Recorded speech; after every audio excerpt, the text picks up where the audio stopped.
Hello mga ka-Rampage, it's Joey once again and welcome back to my channel. For today's video, we will explore the home of the winds, Batanes. Pero bago po tayo tumulong, sa mga hindi pa po nakasubscribe, please do subscribe. Just hit the subscription button and click on the notification bell para lagi kayong updated pag meron tayong video na na-upload. Don't forget na rin po to like and share the video. Shout out po kay Clarence Kirk Uy Aligada, kay Joseph Roque, Jimmy Prades Silava, at kay I Am Chris TV. So ito na po ang part 1 ng ating Batanes adventure.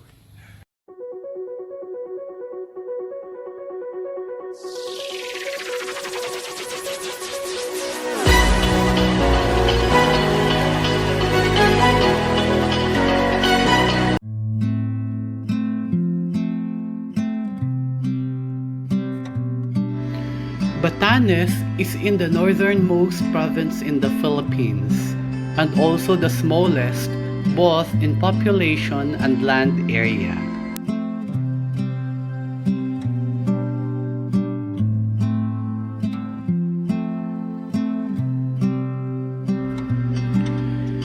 It is an archipelagic province situated in the Cagayan Valley region, with Basco as its capital, located on the island of Batanes. Ladies and gentlemen, Philippine Airlines welcomes you to Basco, Batanes. Time for convenience is 15 minutes past the hour of 12 p.m. The island group is located approximately 162 kilometers north of the Luzon mainland and about 190 kilometers south of Taiwan.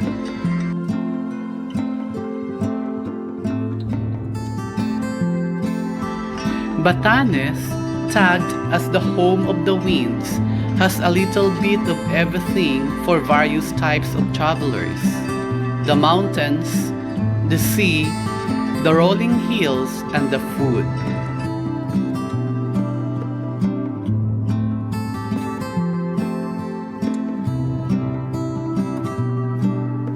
For a country that is known for its tropical islands, Batanes rock formation and quaint lighthouses, refreshingly chill and peaceful vibe, simpler, laid back but definitely revitalizing, make it a truly destination.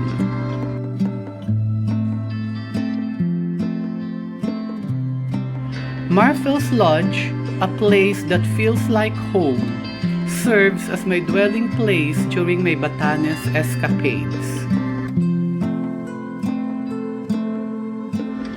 The owner's hospitality has been one of the main reasons why guests recommends the place, and I for one strongly recommends it. Providing a very comfortable and homey experience to other guests is Marfel's ultimate mission.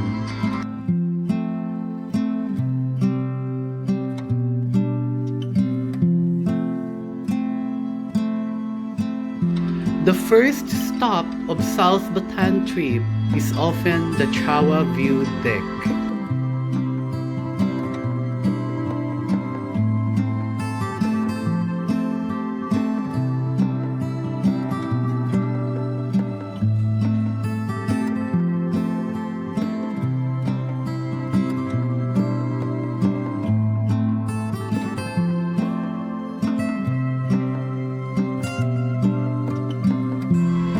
The place does not only boast majestic view of West Philippine Sea, it also allows visitors to see the intricate beauty of West Batan Cliff.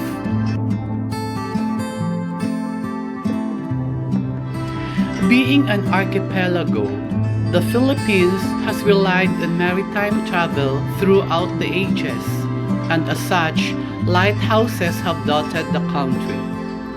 The structure have served as guides to wayfarers over the years, making sure they are kept safe from the many perils of the sea. One interesting lighthouse in particular is the Basco Lighthouse. Stands proudly at Naidi Hills, the 66-feet Basco Lighthouse was built in 2003. This 6-story lighthouse is easily recognizable with its white main column and red lantern roof. The top of its round tower deck offers a 360-degree view of West Philippine Sea, as well as the Basco Port and Basco Town proper. The gently sloping hills of Vayang Rolling Hills fade into the West Philippine Sea, creating a breathtaking view. The rolling hills are alive that rise and dive gently, forming a crumpled terrain that is covered by grass, a food and rest sanctuary for cows, goats, and water buffaloes. It has the best vantage point to see the beautiful Mount Iraya and the 3 inhabited islands of Batanes. The skies made its dominance felt by sending strong winds that whistled as they swept the landscape, making the grass and hedgerows bow down in submission.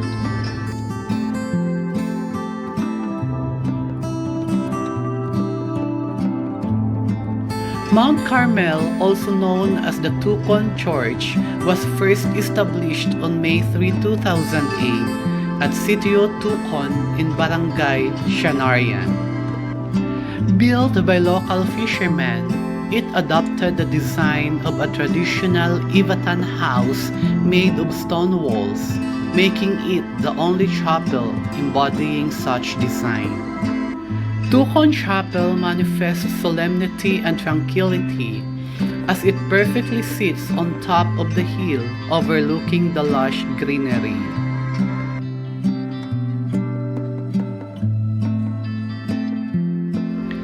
Hailed as the Marlborough country of Batanes, Raku a Payaman is a place that makes every visitor wonder and ask themselves if such a place really exists in the Philippines.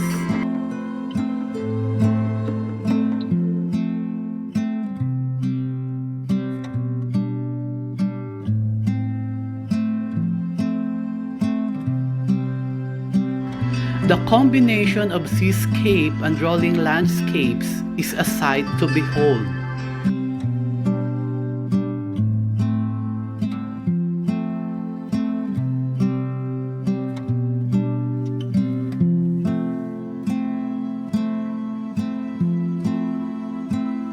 A trail to its hills will give you pleasure that only nature can afford to give.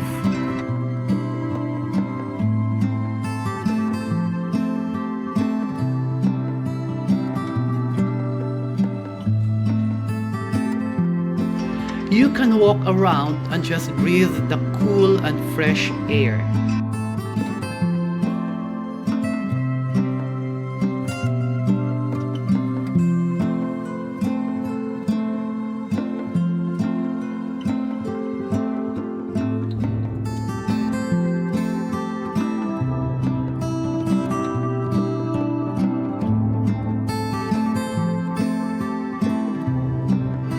With a visually boundless landscapes, the place is mesmerizing.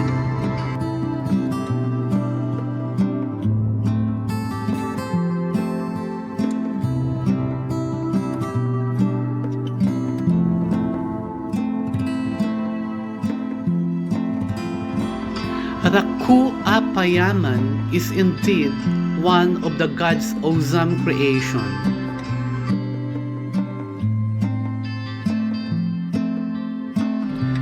It started way back in 1975 as a retirement dream of Elena Castano Gabilo, purposely to serve travelers to and from Sabtang Island.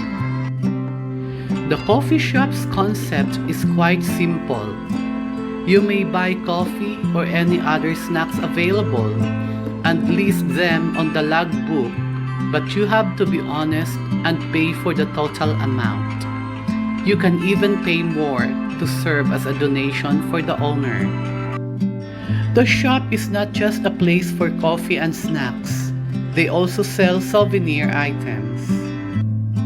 Honesty Coffee Shop has stood the test of time and mirrors a simple Vigattin living.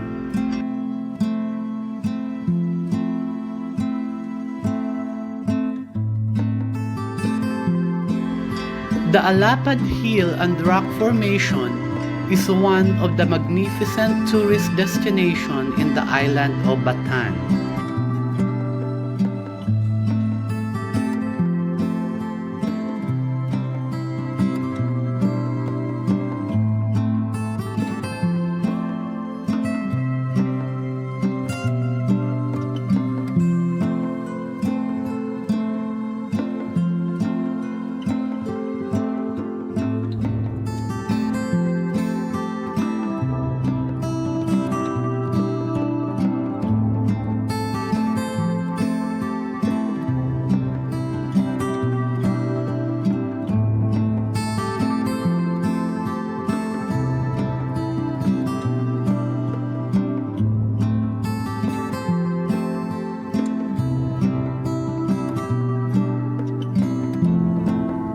It offers a picturesque view of the Pacific Ocean with a great scenery of the curving hills and amazing rock formations.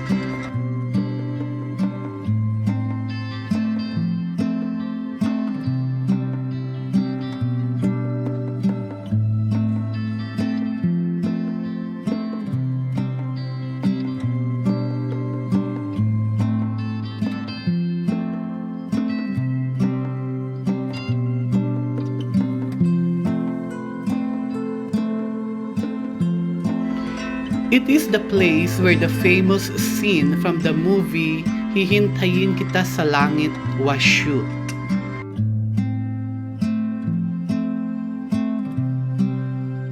Set atop a lush hill and caught between the mountain, sea and sky, Fundacion Pacita is unearthed and art rolled into one to create the most unforgettable and picturesque stay in Batanes.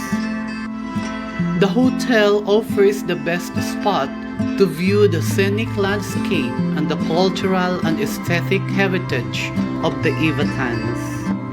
Fundacion Pacita is designed to promote the traditional Vigattin houses and continue to strongly support the local community from its exquisite cuisine to various projects that benefit Vigattin artists and heritage conservation initiatives.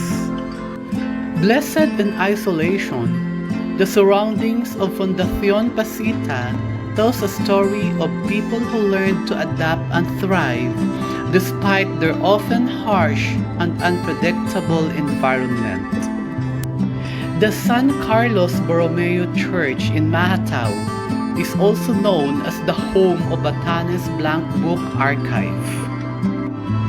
Once inside, you'll find shelves after shelves filled with hardbound books with blank pages, where visitors can freely write what they feel about their experience in Batanes.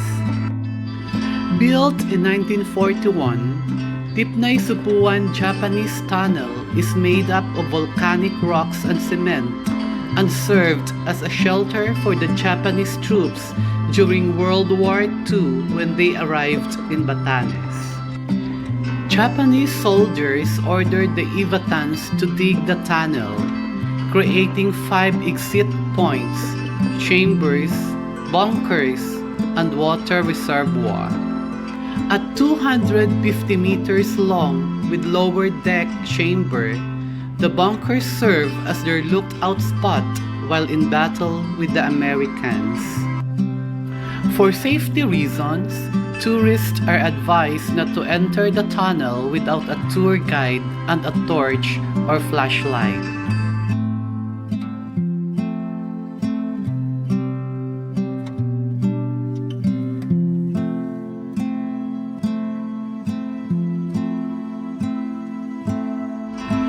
Primarily walking on a narrow path surrounded by tall grass, you'll think you're on the set of The Lord of the Rings with a view of the mountain to your right, hedgerows to your left, and the tiled lighthouse and the ocean ahead.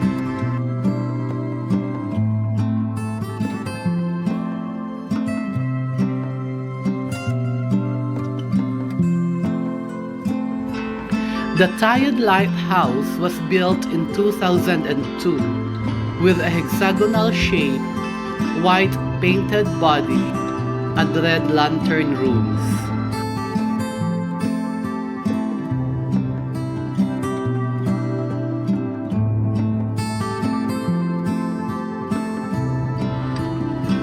Pag-asa Tucon radar station is sitting on top of a hill, giving you a magnificent 360 degrees view of Batanes Island, the beautiful landscape of Mahatau's hedgerows, Basco Town proper, the Pacific Ocean, and the West Philippine Sea. It is the northernmost station of Pag-asa, serving as the reference point for weather forecasts. A lot of equipment used for measuring the weather like wind and lightning beam, as well as the heat and water measurements can be found inside. There is no white sand here. Instead, countless boulders fill the Valugan beach, creating an incredible landscape framed by almost vertical cliffs and rolling hills. Valugan Boulder Beach is famous for its 3-kilometer shoreline, filled with round boulders and smaller stones. The boulders were carved out from the guts of Mount Iraya, a nearby active volcano. What used to be an andesite rocks were slowly polished by the tides and the restless waters. From the beach, only the loud whistling of the wind and constant rumbling of the Pacific can be heard, as the waves come slapping the shore with such a forceful passion. Mahatau Boat Shelter is a small port where small fishing vessels and motorboats dock during bad weather. At first glance, the port resembles a grand canal with waters connecting to the west of Philippine Sea. The history behind the San Jose de Obrero Church in Ivana may be filled with stories of a massacre in Sabtang Island back in 1791, which led the people to relocate and resettle here.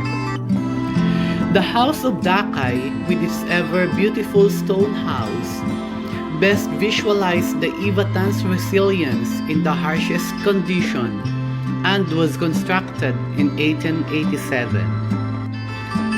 One of the oldest and best preserved, the house is named after Jose Dakay Estrella, to whom the house is dedicated by his aunt, Luisa Estrella. Just a few steps away, right across the street of the House of Dakay, is the century-old Spanish Bridge. Constructed in the early 1800s during the Spanish colonial period, the bridge deserved a time and a closer look as it brought closer to the important period in the Philippine history. Aside from the vast green grasslands and rolling hills, stunning seascapes, and the wonders that awaits visitors who would like to explore its beauty, the island also features a must-visit spring that any traveler shouldn't miss.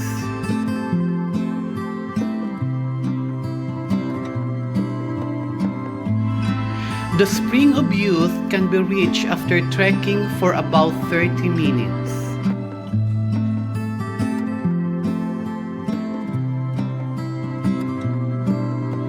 The hike is easy as there is already an established path.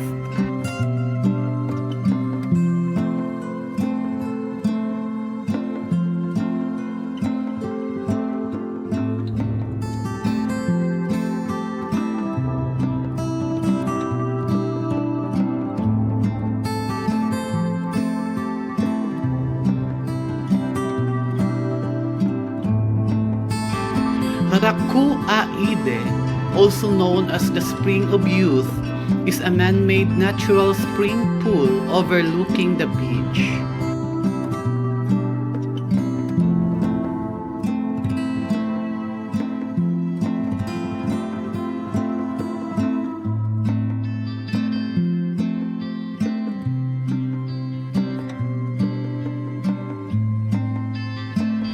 The crystal clear and blue water is coming from the fresh spring water of Imnajbu Hill.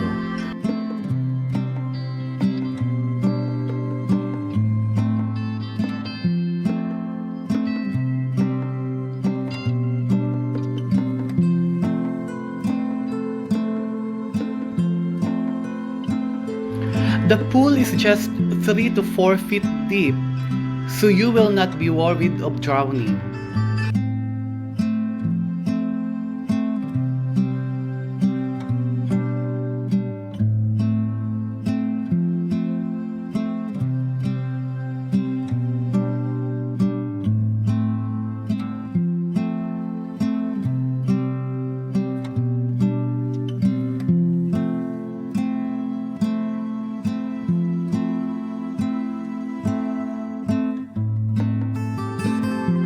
Indeed, the Spring of Youth is a lovely surprise.